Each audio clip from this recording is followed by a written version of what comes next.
Hello, I'm Michael Bybee. Dominic Walsh Dance Theater is celebrating 10 years of bringing diverse works to Houston from all over the world. Dominic Walsh joins us today to talk about his successes in an upcoming summer workshop. Dominic, good to see you. Thanks for being here. Thank you, Michael. Thanks for having me. I have to ask, what inspired you to start your own dance company? At a young age, I grew up in Chicago, and I trained both in classical and contemporary works.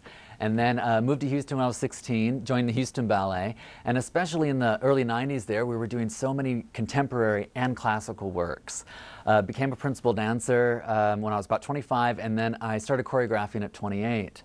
And through working with so many different genres, I really developed a great love for contemporary ballet. Sure.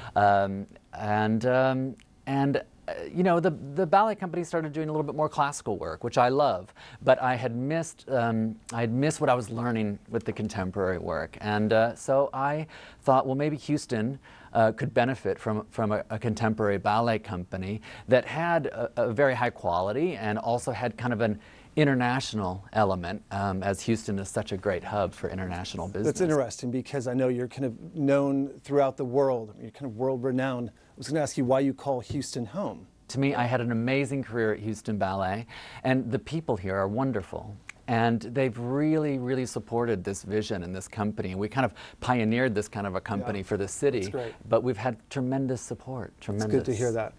So over the years, entertainment dollars have kind of shrunk, maybe people not going out. Some of the theaters around the country have either cut back considerably or have shut down entirely. What do you attribute to the success of your company?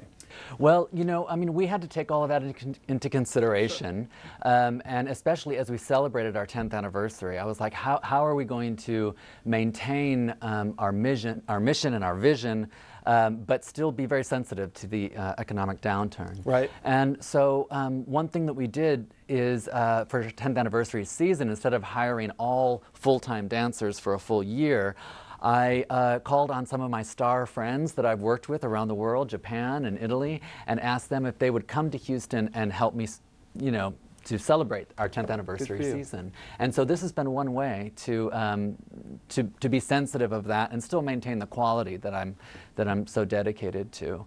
And I think the outreach has been great that we do. You know, ever since we started the company, we not only do outreach for children and residencies and colleges and master classes and things like that, but we also do open rehearsals where people interested in what we're doing can come to our studio and actually watch part of a ballet being created, and it's a very warm environment where you can ask questions, and especially because it's not the traditional ballet. Right. You know, I think people can be intimidated, but then they really start speaking very, very freely, and that's one of my missions too. Is I want people to be comfortable with this kind of, you know, thinking in the abstract and sharing those thoughts. Along those same lines, being comfortable, learning more about it. Let's talk about the summer workshop.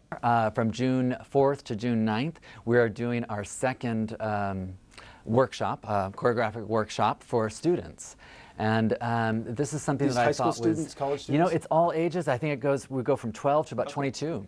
And we offer 4 classes a day, and then at the very last day, they have a showing, so people can come into the studio and see what they're working on. So if people are interested in the theater, or excuse me, the dance company and/or the summer workshop, what do you recommend? What's the best avenue to learn more about the company? We have a great website that has a lot of information about everything that's going on, and you know, we want people to feel free to come. We often have a lot of parties on stage after our performances, so you can meet a lot of the performers. You can speak to us about your experience of it. And we've even started a program after the shows called Creative Confidence, where people can get together without me there, without the dancers there, and really kind of develop their opinions about the works. Good. And I think it's like contemporary art. You know, I think that these kinds of ways of communicating are really great. Well, Dominic, it was great talking with you. Happy anniversary. I wish you continued success. Thank you so much for having me, Michael.